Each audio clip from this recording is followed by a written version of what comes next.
Pinututulan ni dating Commission on Human Rights Chairperson at biktima na Marcialong Eta Rosales ang napipintong paglilibing kay dating Pangulong Ferdinand Marcos sa libingan ng mga bayani. Posibleng sa Setyembre na ilibing si Marcos doon. Ang nagsabi po niyan ay ang mismong anak niya na si Senador Bongbong Marcos. Nitong pagtatapos ng linggo weekend, nakipagpulong si Marcos kay President-elect Rodrigo Duterte. Ayon kay Rosales, ikinalulungkot niya ang planong ito ni Duterte. Hindi raw tunay na paghihilom ang hatid ng pagpapalibing kay Marcos sa libingan ng mga bayani.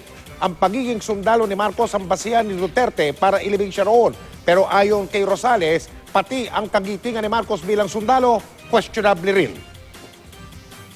The late Congressman Bonnie Hiliego, kaibigan ko yan nung panahon ng buhay pa siya noon, ang siyang nag-expose na si Marcos, pinagmalaki niya na meron siya mga medalya, pero peke pala yung mga medalya niya. So yun, bahid na dun sa kanyang integrity.